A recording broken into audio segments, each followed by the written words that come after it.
What is up, guys? Welcome back to Patriot Lifting. My name is Matt. I'm the owner of Patriot Lifting. Today we have got a call in to go do a job in Rome, Georgia, which is about 2.5 hours north of here. So I'm gonna take Lily, which is already running.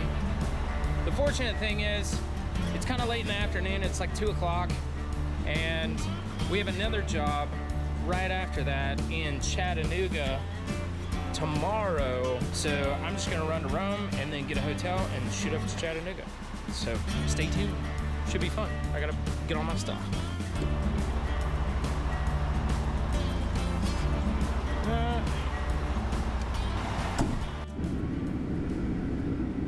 right, this is cool, y'all. Man, it's gonna be awesome. Wide angle lens and all. Lily. Protein drink. Well, we're trucking down the road here. 75 northbound. That's what it looks like every day. Every day looks like this. Usually mid-afternoon. People are gonna be passing me, so it's kind of nice. I actually run with the traffic, so for a change, I can pass other people. Traffic goes full speed, I ain't passing nobody. All right, guys, got a little hungry. Stop by the old Arby's here. It says clearance 9'7". Should be able to do this.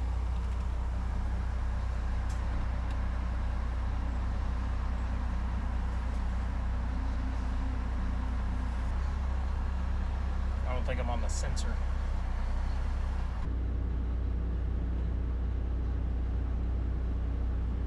Hello? I almost hit the awning.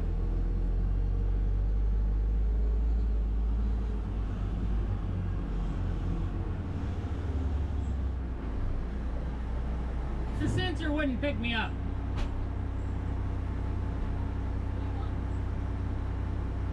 Beef and cheddar, please. What do you do, countries? No, I pick up heavy stuff. Yeah, it's up and down. Things go up, things go down.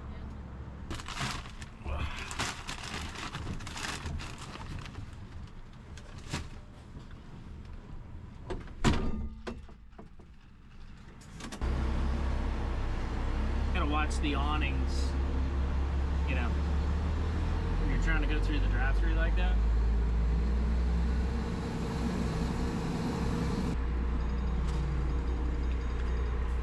Hey man, I just went through the drive-thru at Arby's. Yeah, you're on video right now.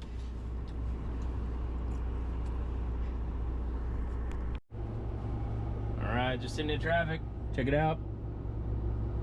Superior. Looks like they're getting counterweights loaded now. Wrapping up for the day.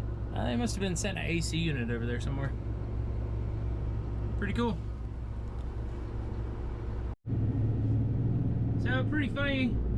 I just stopped at that red light, and this old lady is in the passenger seat of this real nice Cadillac. She rolled up next to me and she said, "Put your window down." Yes. Yes, ma'am. She said, "What is that thing?" I said, "It's a crane. I lift things. Pick them up, put them down. Put them up high, bring them down low." People are funny. She was as sweet as she could be, though. I don't know. She's kind of funny. I love how people are so intrigued with it, though. It's pretty cool. All right, looks like the job's right up here on the right. I don't know what it is. Some sort of a shopping mall center. We're just throwing an AC unit on the roof for them. Random guy standing out in the parking lot. It's gotta be us. Oh yeah.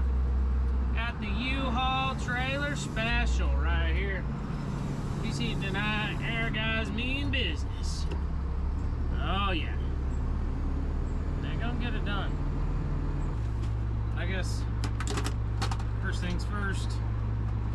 Gotta get the old paperwork done. All right. So they cleared us out a parking spot. We're just gonna move over. Get kind of tucked. I might just. I might just back in here. That way I'm over the rear.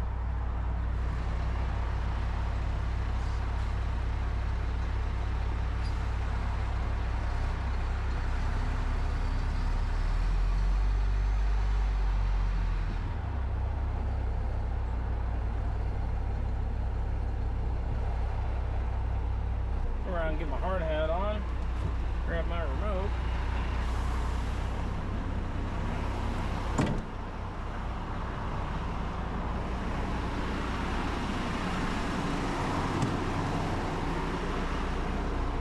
I wish I had a little clamp for my hard hat, but I don't. So I think I'll just do this right here.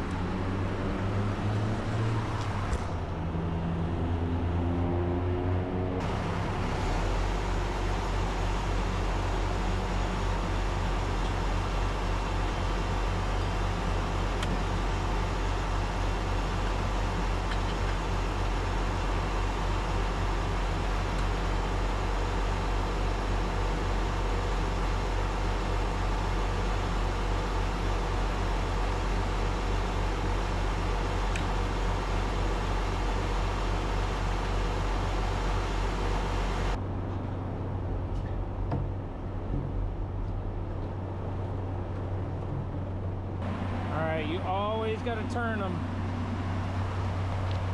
See that right there? That will hit. You always have to turn it. Just like that. If it hits that, it'll bend it over and you won't be able to use these anymore.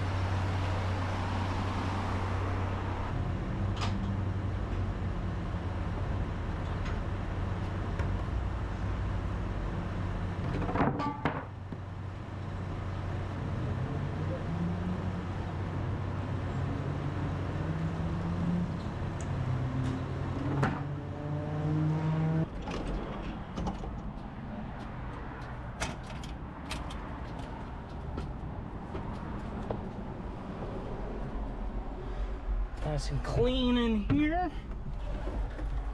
Thank you, Patrick.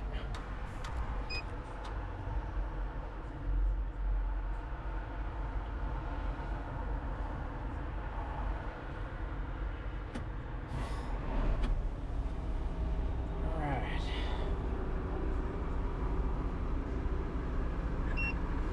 So, I'm gonna go ahead.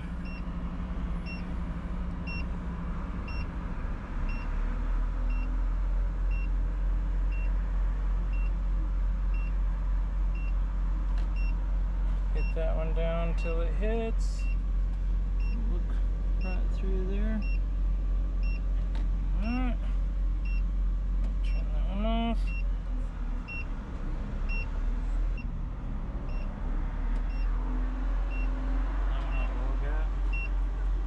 And now I'm gonna hit the auto level right there. And I'm just gonna hold that down. Now we've got our level right there. Right. Normally we could do this with the remote, and I've done it with the remote. Honestly, I just put the remote back in the cab and kind of forgot about it. So I was like, well, I'll just get a level on the upper. That's some power lines right there. I'm trying to pay attention to those.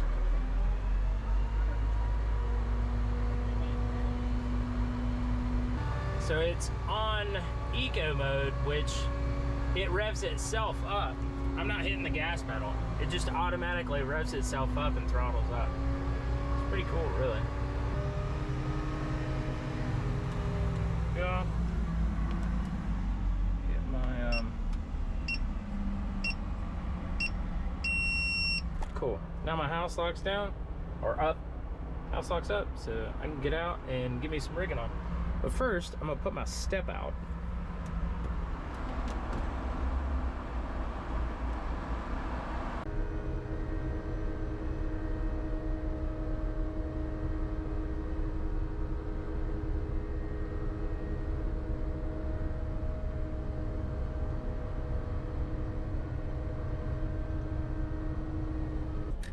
See, the sections scope out one at a time, and that's kind of what I'm looking at right there. So now I'm just gonna pull my main computer up, make sure everything's right, and then I heard this is about 60 feet, so we are just gonna get down to about 60 feet and start right there.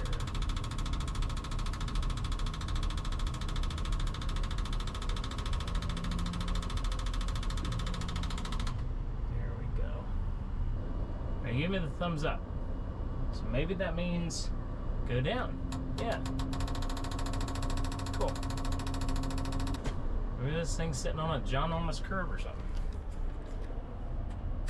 Who knows? You just don't know about these things. I know that mirror's in my way, but I'm gonna stick you guys over here. And just gonna do it that way for now.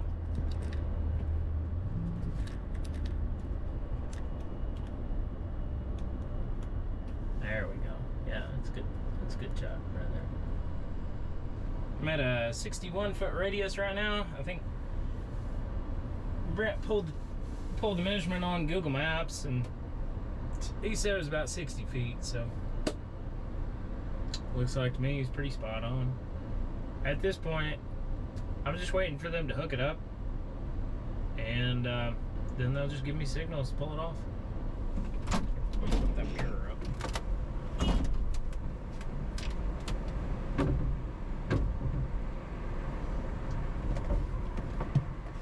All right. Mirror out of the way. So one of the things you might be wondering is, what's my capacity? I'm looking at it right here. I did not pick up my weights that are on the deck, so they're not included in this. I normally have 16,300, but I got 5,500 on, I think, just hanging from the back below the winch. And then I'm at a 61-foot radius, so I'm good for about 9,700 pounds.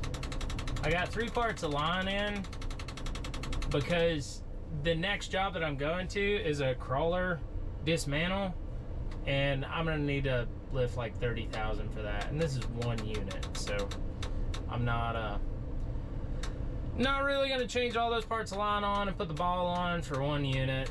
Just doesn't seem that productive, really, to have to pull it right back off here in about 20 minutes.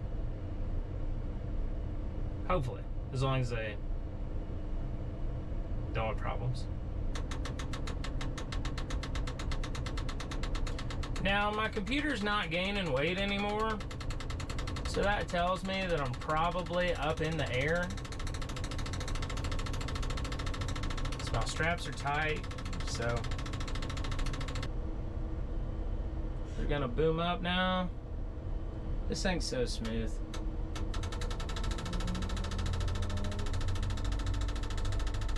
I'll put this thing right beside these other ones. Alright, tuck it into that parking spot right there. Don't want to hit that lamp post or anything. Just gotta be kind of careful. Make sure you don't have too much swing. Yeah. There we go. Alright. Well, that was easy. So we're probably gonna fly that curb on next, which is that thingy-ma-do right there. And that is basically just an adapter for the new unit to fit on, because the old unit is kind of a specialized hole. So they just make an adapter, you put the adapter on, and then you fit a new unit on. I'll swing over a little bit, nice and gently, because I'll make sure I'm not pulling on those straps too much, but politely getting over there.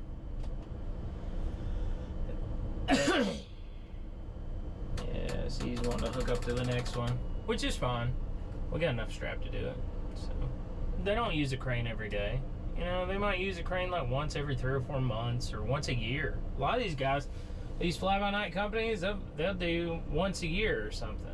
I say fly-by-night. They're not fly-by-night companies, but they're smaller companies that don't do a lot of commercial work.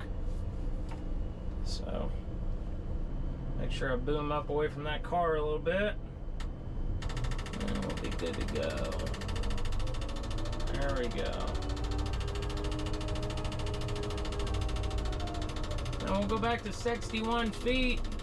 I forgot my dang swing degree, but if I'm not mistaken, it was somewhere kind of angled a little bit like this. Should have looked at my swing degree, it would have told me, but I think I was over in this area right here. Catch that swing while I'm headed out.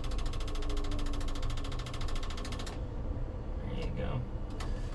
Yeah, 61.3. So that should be pretty close right there, if I'm not mistaken. So get it down low. I also have a reel length indicator for my cable. So if I was real smart, I could look at that reel length indicator and put it right back down where I picked it up at. But there's obviously, you know, there's only so much you can do safely like that. You just don't know. There might be somebody working over the hole or something like that. So you just sit and chill. Be patient. Not the perfect camera angles, but hey, we're gonna get better at this. It's gonna be awesome. Alright, he's telling me to kind of go to the left a little bit. He might be telling me to go out, but I was assuming that I was pretty centered with that hole when I picked that thing up. It didn't swing, it didn't look like, so I think I was. We'll just ease on down here. They're pulling it a little bit. You can kind of see they're angling that cable a little bit, so I'm just gonna swing with it. All right, give me the thumbs up. I was just sitting here looking at my next job. Looks like it's gonna be about probably 2 hours away. It says an hour and a half right now, but it'll be 2 hours in this thing. It's like a lot of it's gonna be interstate, but heading up to Chattanooga after this. It's gonna be getting dark pretty soon though. Luckily, Lily's got some good headlights. I'm really enjoying Lily. You know, it's a nice crane. It's nice to do a little road trip with her, get some jobs along the way. You know, it's comfy. You can go through the drive-thru with it. That's pretty sick, really. I mean, what kind of crane can you go through the drive-thru with? Like, let's get real. There's a lot of cons too, though. You know, like having $6,000 tires. Like, wearing those out just kind of, ugh. Just doesn't. It's not good. It's not good at all. All right, we're gonna start cabling up. I think he's got us loose.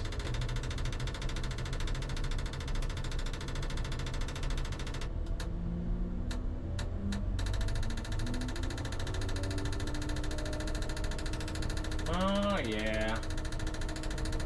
He's pretty smooth, really. I mean, who am I to say? I think Ruby's smooth, so whatever. And nobody likes Ruby.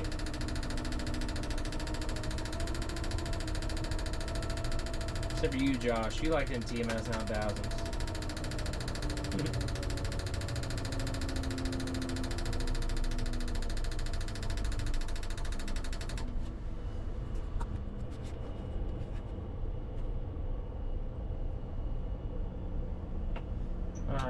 So I don't like to kind of lay them directly on the unit because a lot of times the unit's a little bit on the tall side. It's kind of hard to get up there to reach them. This ain't a very tall unit, but I'll just lay them kind of beside it. They'll come down, hook them all on. Leave enough slack. So one thing I've been kind of wondering is, like, how does Ruby do or how does Lily do on fuel? I mean, we don't really measure fuel because we don't do a lot of miles. Do a lot of, you know, we might drive like 50 or 100 miles and then do a job, sit all day. It's really hard to calculate fuel because you're still using the same engine and the same tank. But in this case, not doing a whole lot of sitting, so might try and calculate some fuel mileage numbers when we get up there. I've been driving for about, let's see, I got 3.5 hours in up to this job, and then I'll have 2, give or take, hours to get there. So about 5.5 hours, really. It's a lot of driving. A lot of people, you know, there's crane companies out west. A lot of you guys put it in the comments. What's some of the furthest drives that you have had to make to do a job in a crane? Like, how far are you driving in all-terrain crane? I know for us, we'll kind of go a little bit into other states, but for the most part, we just kind of stay in Georgia. We don't have to drive that far. A lot of it, we make better miles than sitting in traffic. So if we go south, we might go to a job that's like 140 miles away, but it's south. So there's no traffic, there's no delays, it's just constant interstate speeds. But whereas if you're going north, like I was doing today, you're gonna hit a lot of traffic. I ran into a couple rainstorms and all kinds of stuff, wrecks, car wrecks, whatnot. So a lot more traffic when you're headed north, going through Atlanta and going up that way, especially back roads. Back roads in a crane just kill your time. They just kill it. All that stop and go, it just takes forever to get back going again at a red light. If you just stay constant, you'll do a lot better. Stay on the interstate as much as you possibly can. But what are some of the craziest jobs that y'all have driven to? Like, what distance-wise, you know, for maybe like a one-day job? Have you ever driven a boom truck to California to do a air conditioning unit, or maybe a 275 Liebherr to from, I don't know, Florida to Texas to do a cell tower? I don't know. I want to hear some of those stories. I think it's pretty cool. Oh, I forgot to spin y'all around. Hold on. All right, here we go.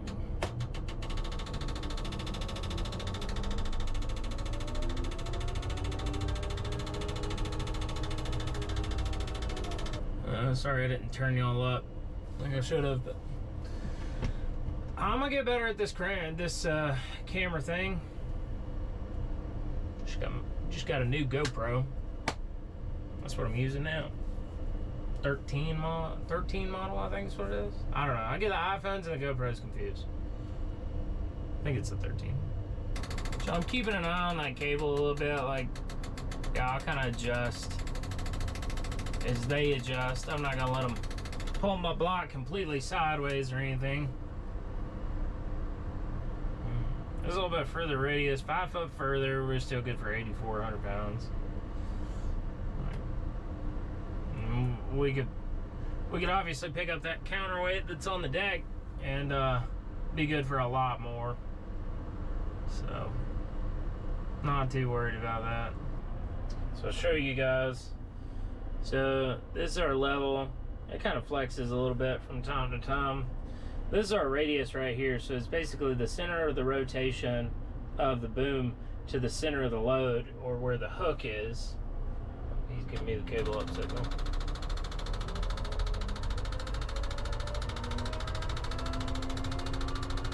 Alright.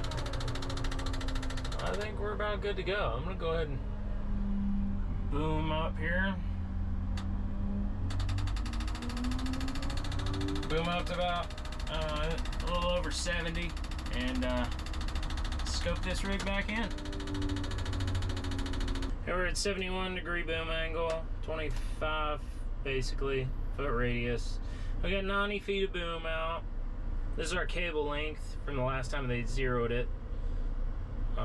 which you can zero that at any point. You just hit that button, you can zero it. That way you can go back to 0 and drop your cable a certain amount and come back to that exact same place. We're on eco mode and we got the rabbit mode in gear. You can hear that clicking. That's the high-speed winch going. So what we're going to do now is, since we are all done, we're going to put those 2 sections to 0, just like all the rest of them. And we're going to hit enter. And then we're going to pull this little lever back right here.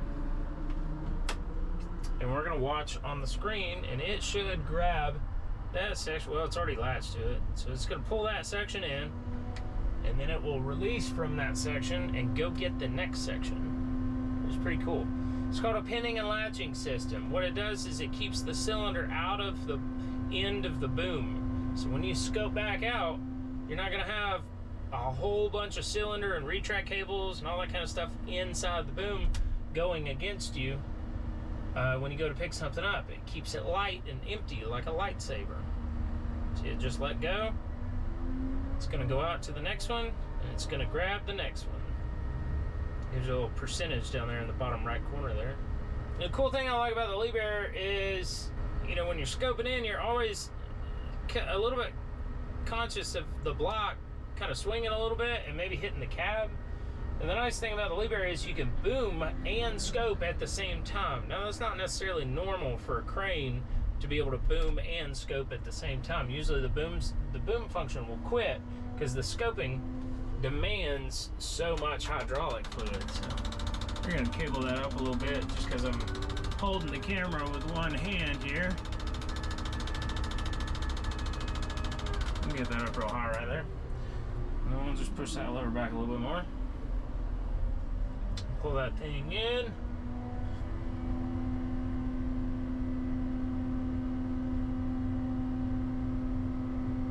And see, there's our block is getting close to us, see? It's not necessarily really a good feeling. You have to be kind of careful. And our cylinder is stopping, and when it latches, there's gonna be an A in the bottom right corner with an exclamation mark, just like that. So that means we're done scoping. So we can go back to our main screen right here, and just put this little girl back in the cradle. We'll probably drop this rigging off first. Gotta be careful dragging that rigging on the body of the crane. Can really get hung up, cause you a lot of problems. Bend up stuff, break fittings off, all kinds of stuff.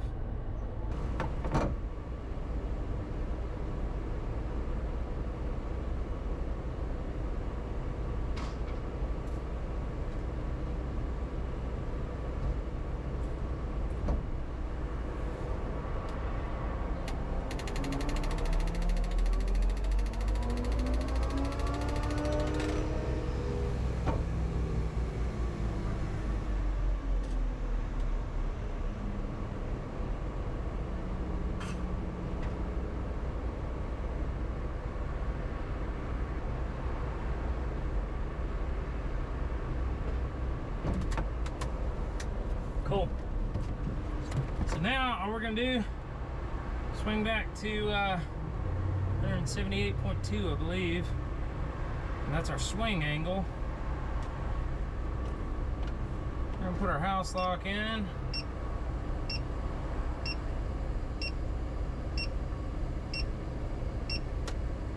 There it goes. Now we're gonna cable up and boom on down. I hooked to a real loose strap most of the time because we do multiple jobs in a day and it's really hard to coordinate. I'm afraid that somebody's gonna rip that front ring off the cab or something like that, so I just like having a loose strap. The block doesn't get too far out of hand when you're driving. It just kind of sways a little bit, but that's about it, really. So it's gonna pick that weight up, and right now, see how it just cut me off? It shut everything down right there, and it's because when you pick that weight up, that's called an anti-two block device. And so what that does is when you've got your boom over the roof of a shopping center, you're setting an air conditioning unit, and somebody tells you to cable up, and cable up, and you get to cabling up because you can't see the tip of your boom. well, it keeps it from jerking it through the tip of the boom and messing up all those shafts up there and everything. So it's like a safety device, really. And then you have to go to a little bit of effort, especially with the Liebherr. It's a little bit more effort than normal other cranes. To override, you have to turn the key and override it to get it to do anything.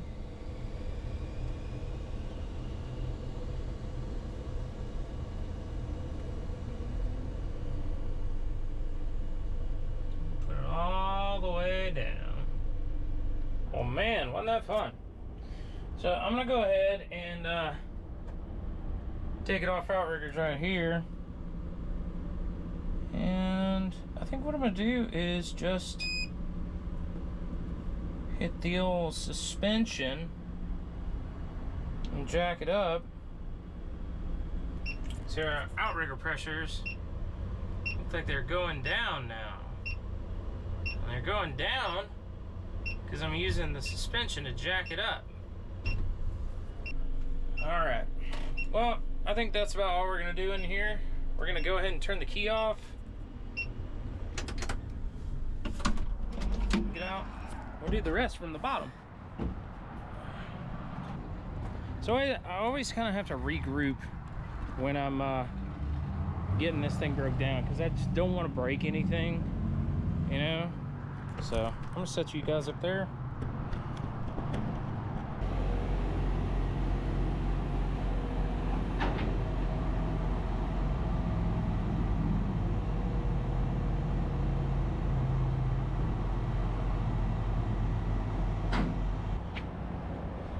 One thing about this remote, I used to think it was kind of intimidating. It was really hard to use.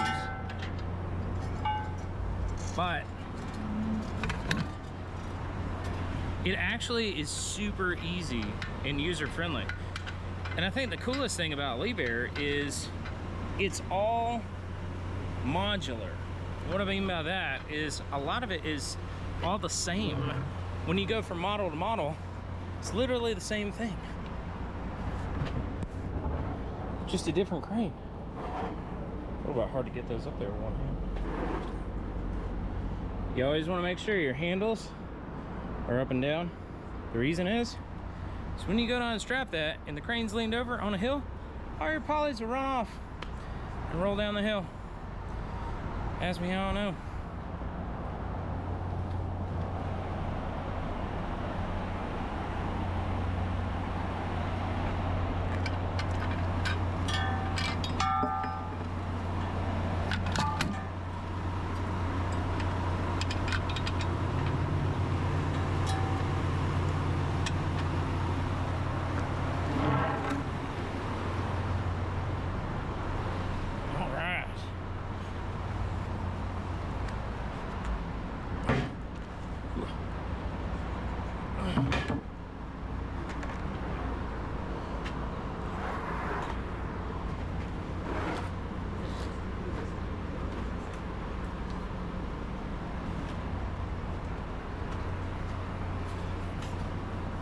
Uh-oh, I think my strap came undone.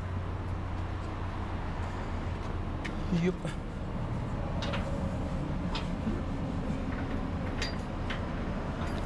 There we go. Oh, nope. Almost. There it is.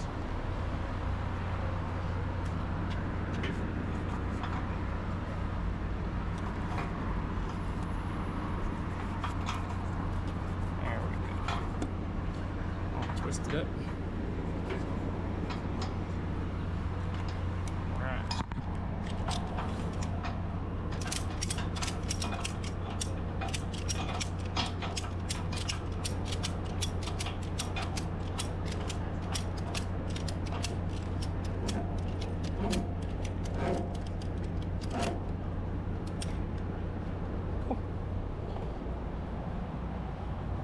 Oh, awesome sauces. And I'm gonna reel these other outriggers back in here real quick. So we're just gonna do this. Oops. Do that right there. Oops. We're gonna change sides. just like that. Put that one on and that one on. We'll hit that button right there, and they'll just come right in. Easy breezy. Beautiful cover.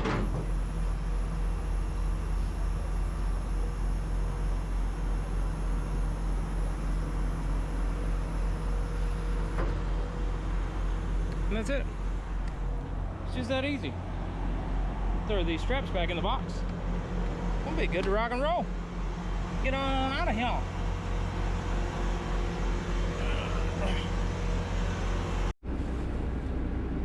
Alright, so I just did my walk around. Always gotta do a walk around before you leave. You never know what you forget. And checked all my pins, made sure everything was good. Get some air conditioning going here. And get me level.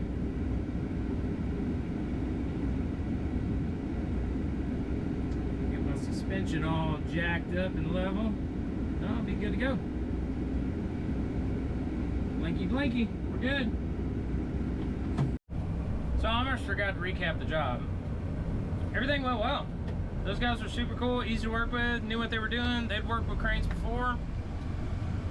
It was simple. I mean, really, you couldn't ask for any better. Took me longer to set up, of course. Chasing a camera a little bit, which really didn't get in the way too much, but it worked out great. And my wife's calling. She always calls as soon as the job ends. She knows. She knows. She's got some sort of radar or something going on. She knows when that job ends. Anyway, I better answer.